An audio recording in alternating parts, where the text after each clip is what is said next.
आज हम बहुत सारे नोबेल प्राइज विनर्स के नाम सुनते हैं कि इनको इस साल का नोबेल प्राइज दिया गया। तो नोबेल प्राइज का नाम, इस सम्मान का नाम, इस पुरस्कार का नाम नोबेल प्राइज ही क्यों है? इसके पीछे हैं अल्फ्रेड नोबेल। अल्फ्रेड नोबेल वही अल्फ्रेड नोबेल जिन्होंने डायनामाइट का आविष्कार किया था। अल्फ्रेड नोबेल के ऑनर में ही नोबेल प्राइज दिया जाता है। अल्फ्रेड नोबेल की मृत्यु 1896 को हुई और उनकी मृत्यु के बाद 1901 से नोबेल प्राइज देने की परंपरा शुरू हुई। अल्फ्रेड नोबेल ने डायनामाइट का आविष्कार किया और ये डायनामाइट काफी ज्यादा एक्सप्लोजिव है। डायनामाइट का आविष्कार किस प्रकार से हुआ, इसके बारे में हम आपको एक ब्रीफ इंट्रोडक्शन देते हैं। अल्फ्रेड नोबेल जिस लैब में काम कर रहे थे वो एक नाइट्रोग्लिसरीन सोल्यूशन पे काम कर रहे थे। नाइट्रोग्लिसरीन इतना ज्यादा एक्सप्लोजिव था कि उससे कई बार आग लग जाती थी, ब्लास्ट हो जाता, कहीं भी गिर जाता तो ब्लास्ट हो जाता था। इवन अल्फ्रेड नोबेल के भाई की भी मृत्यु इसी नाइट्रोग्लिसरीन के ब्लास्ट की वजह से हुई थी। जब वो अपना एक्सपेरिमेंट कर रहे थे तो उन्होंने देखा कि नाइट्रोग्लिसरीन का सोल्यूशन कुछ डायटम्स की, जो डायटोमेशियस अर्थ होता है, किसलगुहर कहते हैं, वो एक मिक्सचर रखा हुआ था, उस पे गिरा तो उसने उसको अवशोषित कर लिया।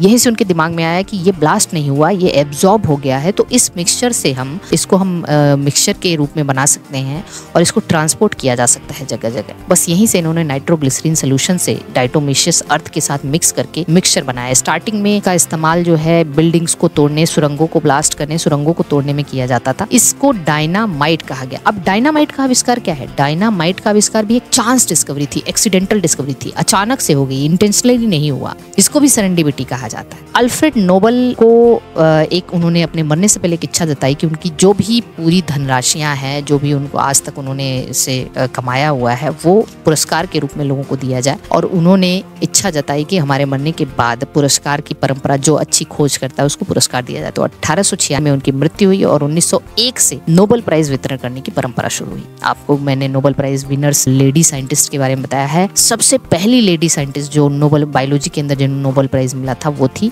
कोरी, जिन्होंने कोरी साइकिल की डिस्कवरी की। और Nobel prize, unshared Nobel prize केवल एक महिला ने आज तक प्राप्त किया है, जिसका नाम है मैकक्लिंटक, बारबरा मैकक्लिंटक, जिन्होंने जंपिंग जीन, अनशेयर्ड, अकेली नोबेल प्राइज विनर थी। इसके अलावा बहुत सारे ऐसे लोग रहे हैं जो शेयर्ड नोबेल प्राइज जिनको मिलता है, मतलब दूसरों के साथ शेयर करते हैं।